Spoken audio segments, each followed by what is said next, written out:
What's up, everybody? Welcome to episode 4 of Bag Talk. We are back with another great one for y'all.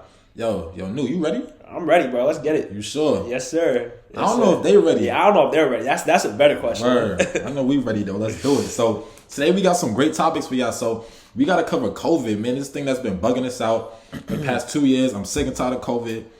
Man, but we're going to talk about COVID stats, how it's affecting our wallets. We talk about unemployment and the great resignation, if you've heard about it. If not, we're going to put you on. And then, what analysts predict? Like, is there going to be a stock market crash, a crypto crash, real estate crash? What's going on? Let's cover that today. Let's talk about the supply chain and just how it affects everything. Why is everything so expensive? Yep. So. And then real estate. Let's talk about, is it going to be a real estate crash, like I said. So. But before we get started, we do have something cool that we want to show you guys. I know you guys probably already see us looking fly and stuff, but we want to do some merch, you feel me? Oh, so this whole thing? Yeah, go ahead. What does that say, bro? This whole thing, it says talk wealthy to me. Word? I might see like a little lady friend out or something. Like, yo, talk wealthy to me. Yeah, you feel me? Yeah. You got the bag talk on the bottom. Yes, you already know, man. The man's looking fly right now. I mean, I'm chilling. I don't say too much.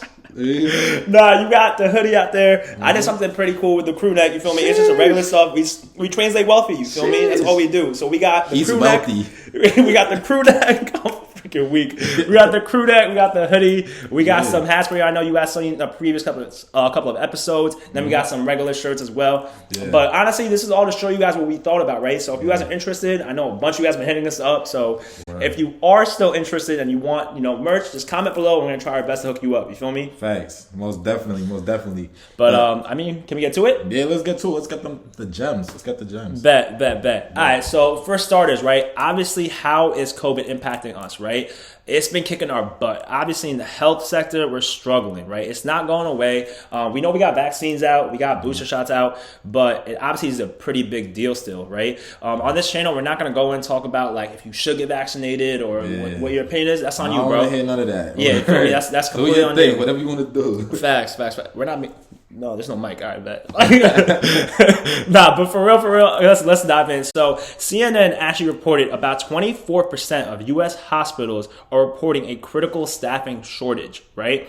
And then they are also adding to this by saying that the COVID-19 surge threatens the nation's healthcare system, which is obviously a big deal, right? That's not a small statement to make. Then they come back and say the healthcare system is not just designed to take care of people with COVID. So think about that, right? It's not only for COVID, bro. It's designed to take care of kids and people who have heart attacks, get into car accidents, and just normal day things as well. There's other things besides COVID. Yeah. Like, if I sneeze, it's not just COVID. That's a fact. You feel me? It's, like the hospital's not made for this stuff, man. Like, exactly. The traffic is just too much. You could tell. It's out of whack. Right. And we have friends that are, doctors, that are nurses, that are going through stuff, and they tell us all the time as well. But what does this really mean for you, right? Well, if COVID's on a rise, people are scared. People are getting sick. People want to work from home, but they're not getting allowed to work from home. All that stuff, it translates into the economy, right? It transitions right into the economy and the unemployment rate, which is what Tyrell was saying in the second part, right? So unemployment numbers and the great resignation of 2022, 2023, 2024, everyone keeps on talking about, they just keep changing the years around it, right? But at the end of the day, people are leaving their jobs, bro. That's what it really comes down to, right? We're thinking about leaving jobs. Our friends are thinking about leaving jobs. People want to leave jobs everywhere because COVID is scary, bro. Like, we don't know if you go out, what's going to happen. You feel me? A crazy thing that actually happened is just in December, 199,000 jobs were added to the market, right? And you would think that's wild. You would think that's a lot. Right? But that's actually below expectations. They were expecting more than 400,000 to be added, but only 199,000 were added. Wow. Which shows that people are not really interested in staying in the market like that. You feel me? Like they're not thinking like, oh, let me go into work, let me switch jobs, et cetera, right? That's ghetto. and the crazy fact, even to add on to that, is the unemployment rate in December was lower than it was during every single month in the 70s, 80s, and 90s. That's 30 years worth. Right. Every month. Wow. Right? Like just think about that for a second. In the current environment right now, everything is virtual, right? So if you are someone who's listening to this right now, right, and you are like, yo, I'm scared, you're probably thinking about starting your own business. You're probably thinking about like, yo, I don't even need my job. I can go towards Upwork. I go towards Fiverr, be a freelancer, right? So that obviously is going to impact your wallet in the sense of, yo, I'm not going to get paid as much anymore. I'm going to go start my own thing and then eventually get paid more because now I have freedom that I want, right? I know so many people that quit their jobs and became models. I know so many people that quit their jobs and left actually the state that they were in. It's a trend right now.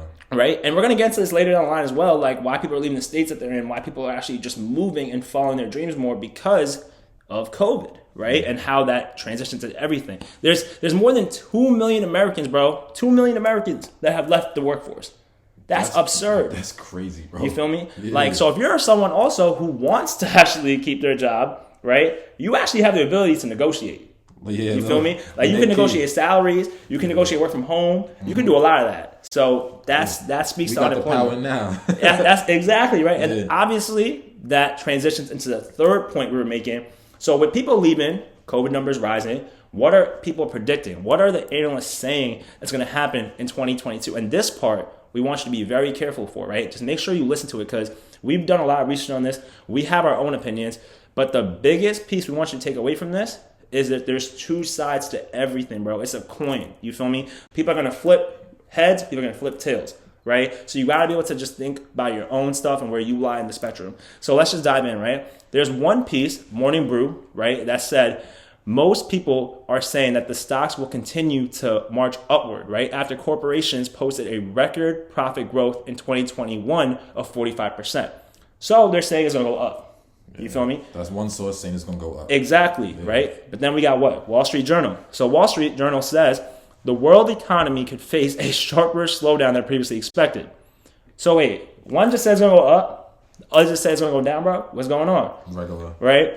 And then peep this. We're going to keep on adding to this so you can really see what financial literacy means and how you have to read in between the lines. This is super, super important. Then we got CNN.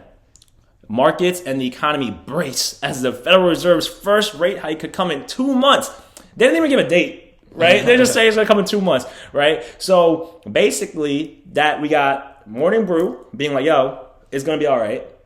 Wall Street saying, I don't know about that. It's a slowdown that could happen. Yeah. Then we got CNN being like, yo, there's interest rate hikes that are coming. So what could possibly happen right now, right? So before we dive into everything, I'm going to have Rel actually explain to us what the relationship is between inflation, right? Because we mentioned that term before to you guys, and what actually this means in terms of interest rates. Because the CNN article that we just said is a big deal, right? So you want to dive into that, bro? Yeah, I'm just saying, like, so everybody knows inflation's been going crazy in the whole pandemic, right? You know, so that's because the Fed has been buying bonds at alarming rates and pumping money into the economy, money on money, right? All the money printing that was happening. All the money printed, so money lost value. Money absolutely lost value. And so to offset inflation, a strategy that they use is to stop buying those bonds. And so now they raise the interest rates. Right. And so when they raise the interest rates, now that's what you're seeing everybody react to. They're like, oh my gosh, interest rates are higher.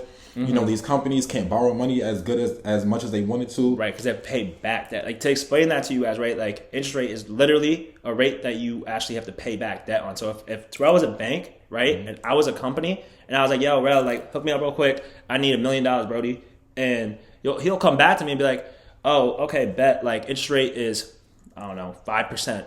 I'll be like, yo, what? 5%? Like, it was just 2.5. It was just 2.5. Like, you doubled it on me. So now I have to pay him back more than I was paying with the 2.5, right? Which makes me be like, damn, like, do I even want to borrow money anymore? Yeah. But that then affects me as a company because I can't invest as much as I would earlier because now when I take on money, I could invest that money towards other projects like technology or research and development, which then make me more money as a corporation. Yeah. But since Tyrell here says, nah, interest rates went up, bro. Damn, so I don't even want to do that no more because I pay back. And so that's why we need companies for your wallet. Now let's talk about your wallets. Yep. You need companies that have strong financials. Absolutely. You need to look at balance sheets. You need to look at companies that have value already. They're great businesses. So a focus is to, in this stage of the pandemic, to invest in great businesses. Right. Stop thinking about like, oh, this stock has a chance. No, it's not the time for that. It's not. And the crazy part about this stuff, right, is like what he just said is something that summarizes this whole topic, right? What does this mean for you guys? We have to focus on value stocks, right? Not growth stocks. There's a difference between them. So you guys have definitely heard, or if you haven't, I'm not going to assume here, you probably have heard of stocks and companies like Twitter, right? Like Roku, DraftKings, Zoom, Palantir, like all these different companies that like went crazy during the pandemic, right? Was because they were, COVID stocks. They were at-home stocks. That were growth stocks that were going at like 150, 200, 300% growth. That's just not common, bro. Like, since the interest rate is going higher, and we just explained to you guys how that works in terms of businesses, now these companies that are tech companies, essentially, they're not going to be able to invest as much, right? So you want to go backwards, right? So like, a crazy part is, I'm going to read this to you guys. Kathy Woods, who runs the whole ARK Innovation ETF, right? She invested in all the companies that I just listed to you guys. That took a hit of 24% down after just being up 150%. That's crazy. That's actually wild, bro. Like Peloton, everyone's going crazy about that. That's another one, right? So when you think about that, you want to invest in safe stocks that make sense, that provide value, right? And that have been here for a while. Like, look at balance sheets, right? We're going to have a whole stock market 101 for you guys as well that you could definitely tune into. But that covers basically what you need to be doing right now. Don't invest in nothing crazy. Play it safe, or like always, we're going to be big on this. You're going to get, used to it. Invest in indexes, bro. Just invest in VOO, invest in VTI, invest in QQQ. Like, all these indexes will make it easier for you, right? And ETFs will make it easy for you. Absolutely. And this affects the crypto space. A lot of people saw like Bitcoin as a hedge to the dollar.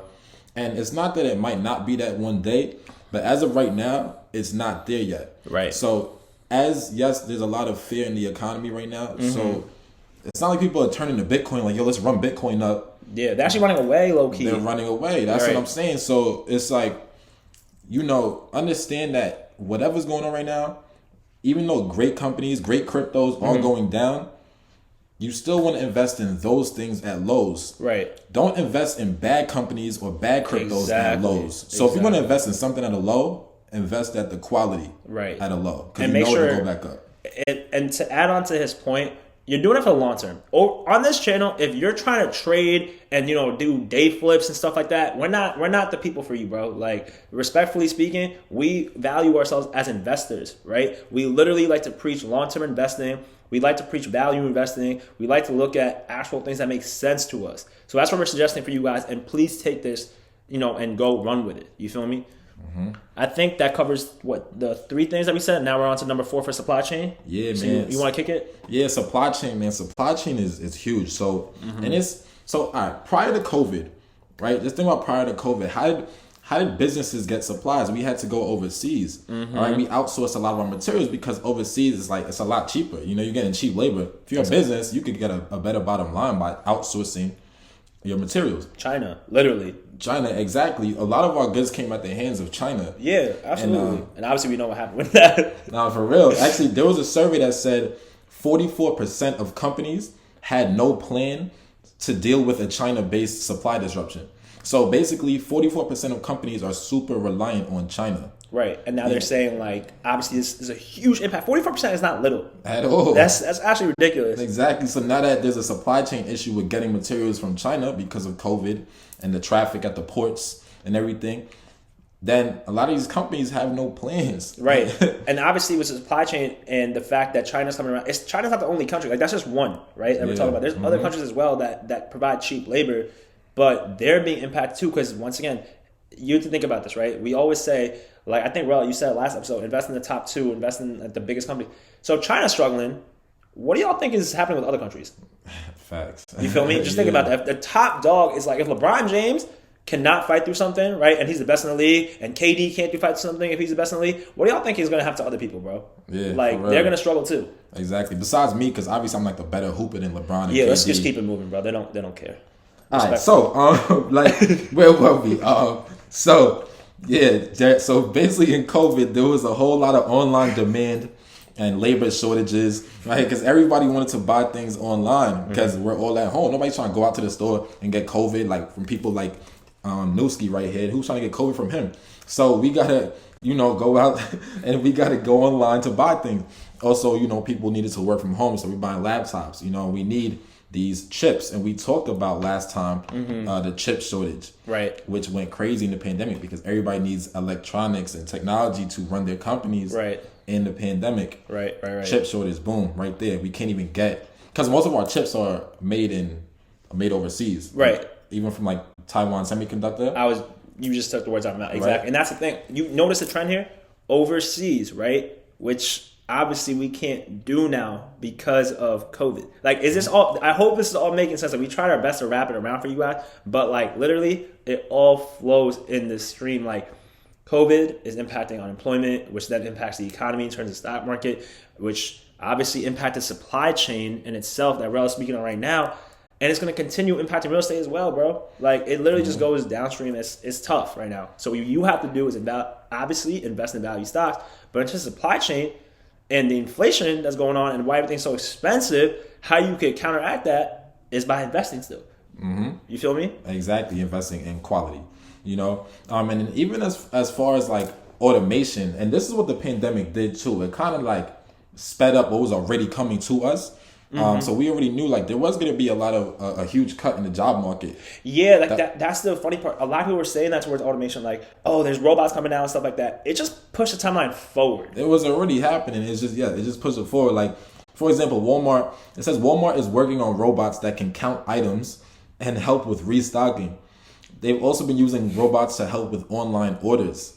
Which is crazy. That's wild. So these self-driving robots from Walmart roam the aisles. They get groceries. And they hand them to humans so the humans can hand them to customers. Right. But it's like these jobs that the robots are doing, these used to be people jobs. Right. Which then goes right back into the unemployment, bro. If you think about it, all ties back because now people are not going to have those same jobs. The jobs that you used to have are not going to be available anymore. You have to have your knowledge up, right? Like, a lot of jobs are going to go towards tech focus now, which is big. You feel me? So that's something to also consider. Yep, and Amazon has a similar technology in their warehouse as well.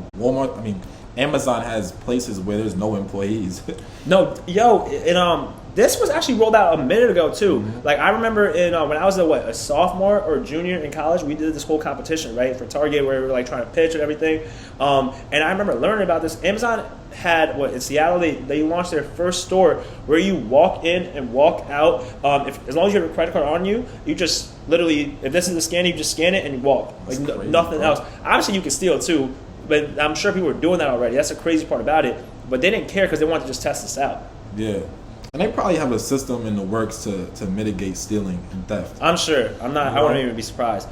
But all right, so like we said, that's why everything's so expensive, because due to the shortages in materials. Right. Because they're not being able to get them from overseas, obviously. Yeah, they can't get them from overseas, so supply and demand. There's only a little bit of supply, a Right. lot of demand, Right. So prices skyrocketed. So if you're wondering why everything was so expensive, that's supply chain issues. So, I'm not gonna lie, as a business owner, bro, I'm gonna be smart, right? I'm gonna be annoying if I know that that I can't get something from overseas. My profit margins are gonna be lower now, right? If I used to make $5 or something, and I'm making $2.50 on it now, I'm gonna say hell no, because I still have to pay people. You feel me? Yeah. And now they're asking for raises because people don't want to come to work because of COVID. So the people that are staying want raises. It's like nah. I'm gonna raise the price of everything I own right now so I can make my money work. And I'm gonna automate and replace you with a robot. Exactly. It all go. You see how it all ties back? It's kind of spooky. I'm not gonna lie to you. It definitely is. And then it ties into real estate. Oh my gosh, everybody know about real estate. So everybody keeps hitting me, yo, Rel, is there gonna be a crash in real estate? Like, yo, we gotta understand this is not 2008. So the things that caused the '08 crash are not the things that are not the things that's going on right now. Right. So it is a different time period. It's a different time period and different circumstances. So it's just because things are high doesn't mean that it's the same cause for making it that high. All right. So in '08 it had to do with like subprime mortgages, like subprime lending.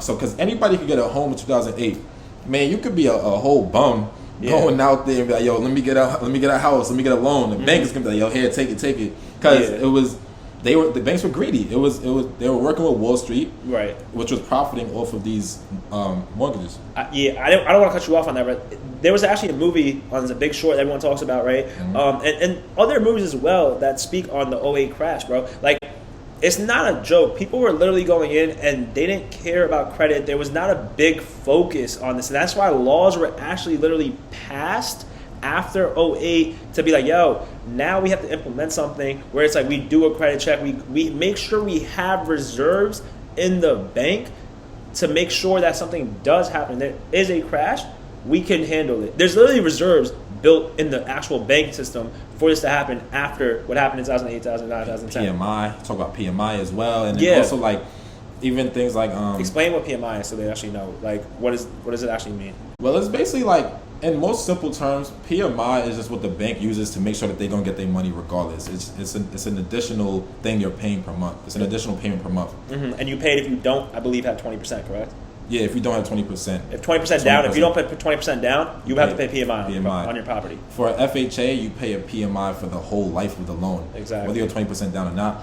The only thing is, once people get to 20% with the FHA, they typically refinance it to a conventional mortgage so they can get rid of the PMI. If you don't know what an FHA is, go back to video number 3. We talked about it. That's a fact. Make sure you watch a whole lot of videos. And yo, it's crazy. They was offering people something called an ARM, an adjustable rate mortgage. So adjustable rate mortgage is like you get a mortgage at a fixed interest rate at first, and then it's like they had 5-1 ARMs, which means the first 5 years are a fixed rate. So that's how you sell it. Like, yo, rates at a point in June 2003, rates were 1%. Yeah, yo, for the first 5 years, you could have 1% interest rate.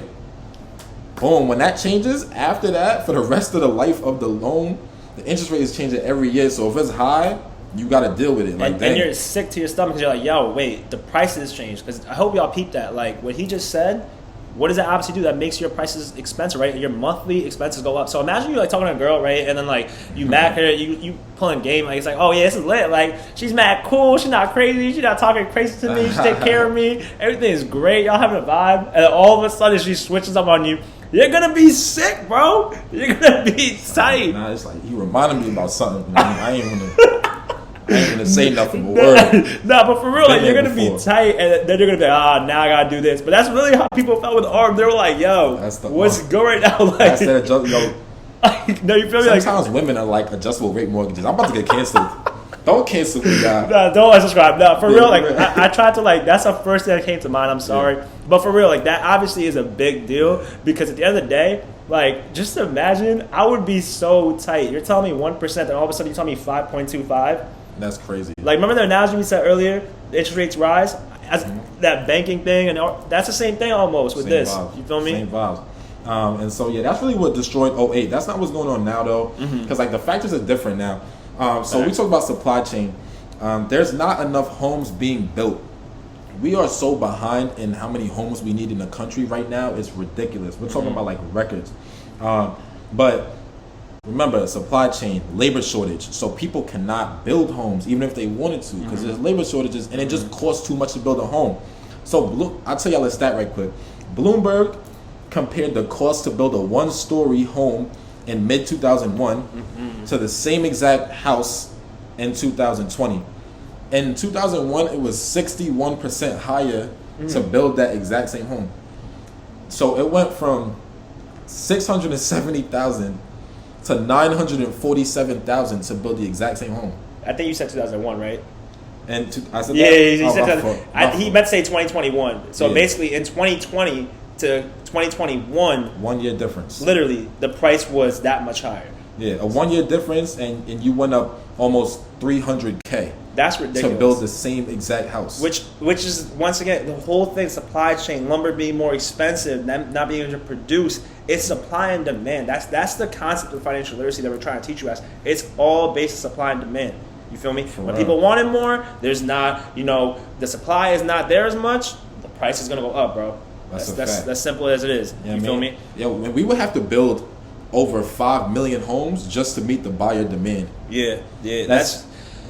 I don't even know what to say about this. Right now, the market is crazy. I was just having a conversation a couple of days ago with Willie about this, right? Shout out to you, Willie, if you watch it. And he was like, yo, I can't imagine the market right now, right? I know Marcus, our boy, was talking about that earlier as well. Like, people are trying to sit heavy on cash. So if you're a real estate person, right, and you're trying to get into this real estate market, the best thing for you to do in the market right now is honestly to sit heavy on cash and look for deals, bro. Like, don't be paying $200,000 above asking. That's absolutely ridiculous. I just talked to my sister, and she's in the West Coast, and she's like, yo, bro, people are paying $200,000 above asking right now. That's wild. Bro, it's like that. It's like that all over the country.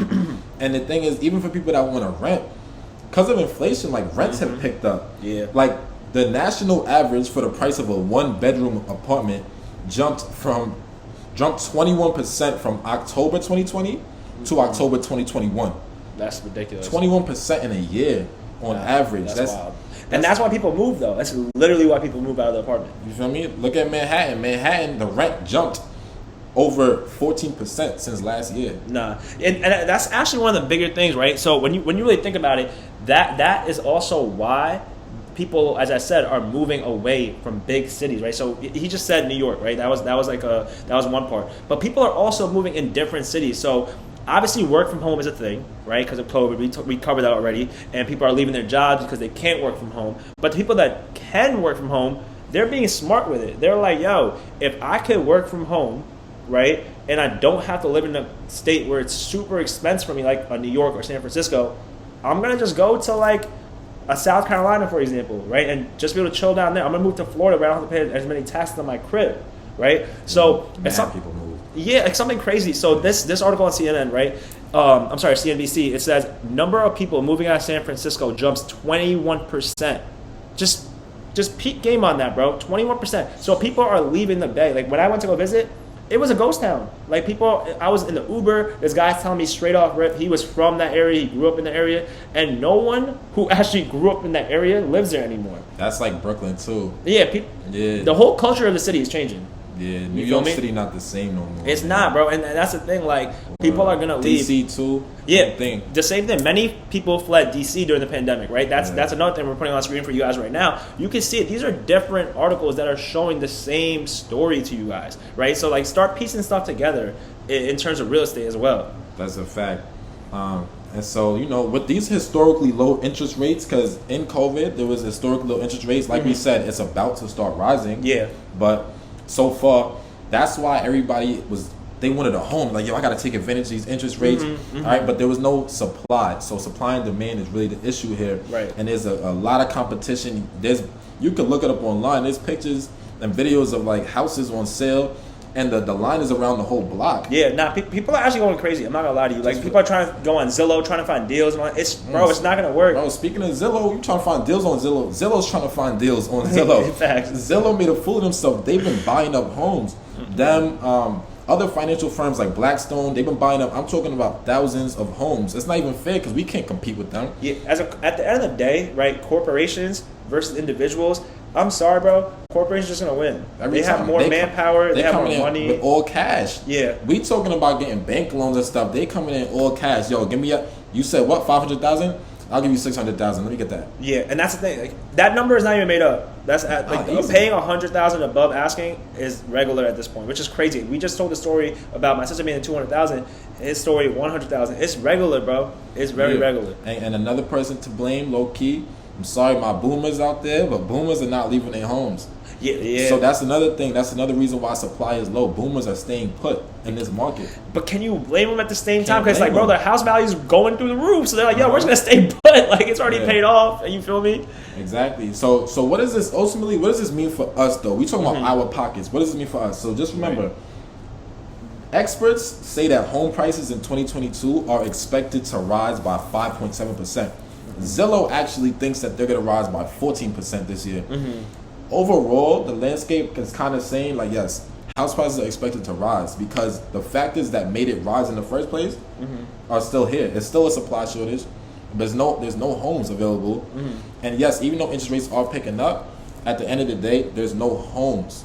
And there's still a lot of people with a lot of money. We just talked about cash reserves. And in this environment, people are holding cash. So it's not that people have money, bro. Yeah. People have money. It's just that, like, there's no homes. Yeah, and that's the tough part about it, right? Because, like, remember how we talked about different sides of the spectrum? Like, people are thinking, should we wait to buy a home? Should we not wait? Like, should we just dive in right now and jump in? At the end of the day, like, you know, people in the 70s, when there was, like, a huge increase in prices for homes, right? Like, they were saying, yo, we're going to wait for the homes to come back down. We're going to wait for the price to come back down. But at the end of the day, they're still waiting. They're still waiting. You feel me? In the 70s, home prices increased by like 43%.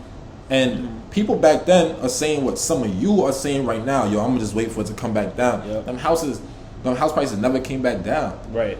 It's up and it stayed there. Yeah. So, sorry, go ahead. Now I'm just saying, like, stop waiting on the sidelines. You got to get in the game when it comes to the house thing. If you have the money and you have a good deal, you need to hop in the game. It's not going to come back down. You have to understand, pre-pandemic prices is never coming back. Well, this is the thing, right? So I want to make sure we make this clear as well. Like, prices, we're not saying that there's going to go from like 500,000, it's going to go back to, it's not going to go down to 490. We're not saying that, right? But like, come on, pre-pandemic yeah, prices. like we're not, like, at the same time, we don't think it's going to go from 500 to 300,000 again, right? Like, that rate that you saw that went up like 10% every single month, it's just going to be difficult to go right back down. So you can wait and wait and wait and wait, or you can build some cash reserves, right? Make a smart investment in a deal that you think makes sense for you because you looked at the neighborhood, you looked at the area, you did your calculations. One of the best things we were told in real estate, that we're going to also have different videos on this, is if a deal is profitable before you even buy it. That's a fact. You know and the numbers. We're going to teach y'all how to get those numbers. We have Facts. a calculator. We will tell you how to go through the calculations of what's a good deal in real estate. That's a fact. Yeah, you know what's funny? The competition in real estate actually is going to get stiffer as they're letting foreign buyers come back into the market. Mm-hmm. And this whole pandemic, foreign buyers have not even been a part of the real estate boom. Right. Because, COVID, they've been out the country. And they come in all cash. Yeah, I mean, bro, that's what I'm saying. COVID obviously did change a lot for you guys. So hopefully this video is making sense for you guys. The more and more we talk about it, how it's impacting your lives and what you have to do about it. So let's just talk about the methods they can look at right now to really buy in terms of, real estate in general. Yeah, so remember, don't wait to buy real estate. Mm-hmm. Buy real estate and wait. And I quote, I didn't make that up. That's a common real estate quote. All right, so you could get into REITs. If you don't want to own a physical property and it's hard right now to find deals, I understand that. You can look into REITs, real estate investment trusts. All right, it's like you could buy them right on the stock market. You could buy REITs where you buy the company and you get paid a dividend because the company's sole purpose is to buy real estate. So they're doing all the buying for you and you're just getting profits. So for example, like if I just to see if this makes sense, right? If I was someone and I wanted to invest in real estate, I don't really have enough capital to be like, I don't have $50,000 right now, $40,000. I only have like $10,000. I could actually invest in REITs, basically go to like Robinhood or go to a brokerage, literally type in whatever REIT makes sense, right? Yeah. And then that money would be invested into it, and what that company is doing with my money literally is taking it, and I actually now have ownership into like these many different companies or houses or corporations, whatever they're investing in. Uh-huh. So rather than basically getting a monthly check of being like, this is your rental income, this is your dividends, which basically is your rental income. Yeah, because REITs are actually required to pay their investors at least 90% of their profits. A lot of REITs pay 100% of their profits. Mm-hmm. Probably think, why would they do that? It's because it's a tax incentive. Right. All right, they get a tax incentive. And remember, that's actually regulation. Like, they can't mess around with that. Yeah, they have to. To be considered a REIT, you have to pay 90% at least to your investor. And a couple of REITs you can look into, Arbor Realty Trust.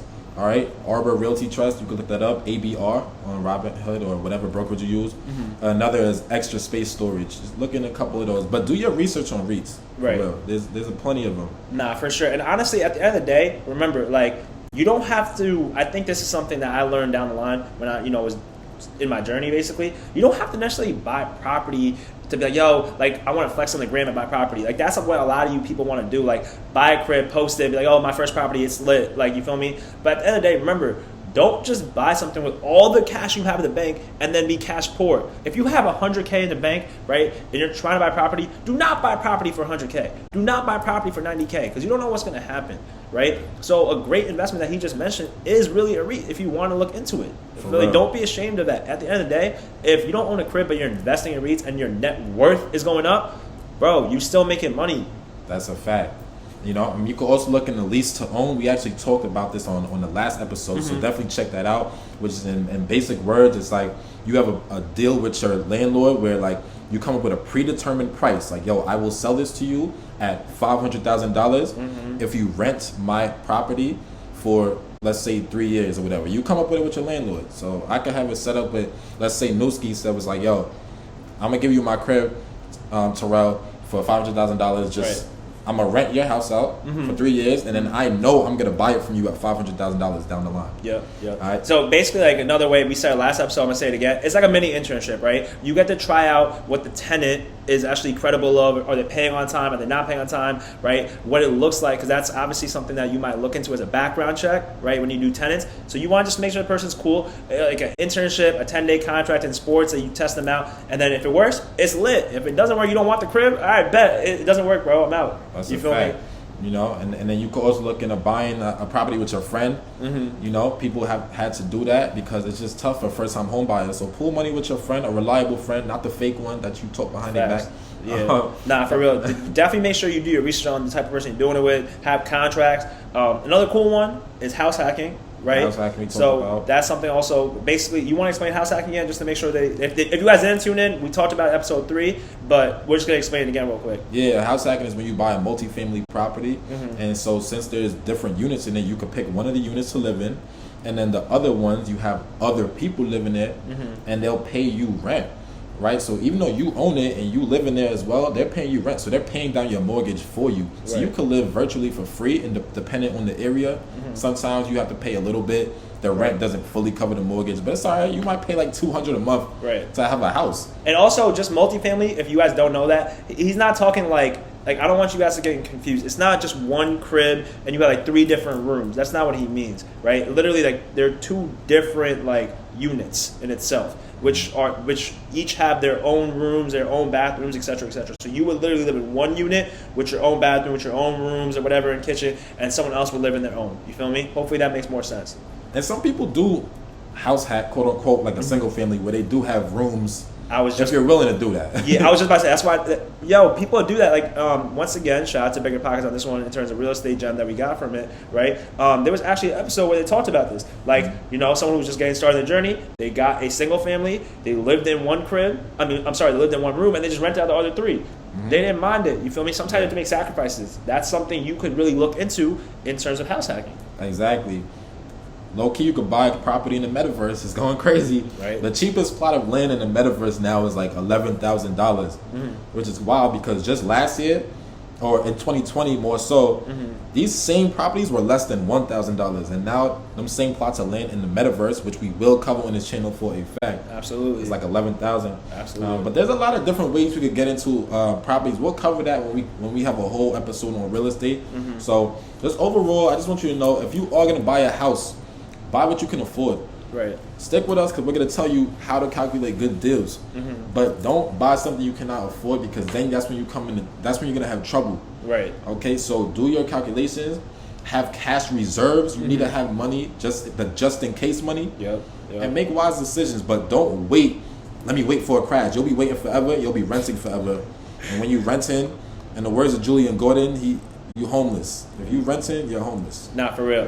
Honestly, so I know we covered a lot for you guys, right? A little rundown. Again, we talked about how COVID is obviously still around, like COVID stats. We talked about unemployment and the great resignation from like this year, the next year, et cetera, et cetera, et cetera, because obviously that has changed. We talked about what analysts are predicting and what you can do right now to counteract that. We talked about supply chain to teach you guys why everything is actually so expensive and how you could counteract that as well, and how businesses think about stuff. And obviously real estate, we just went over that topic right now and let you guys know how you could also counteract real estate when it comes to COVID, right? So hopefully this all makes sense. Like always, bro, we want you guys to comment, right? Like, we want feedback from you guys to let us know what's working, what's not working. We're still rookies at this whole YouTube stuff, right? So remember, it's a journey. Like, Rel grows, I grow. We're literally asking you to grow with us. You feel me? That's a fact. Like, we need y'all feedback. We want y'all questions. Please ask questions.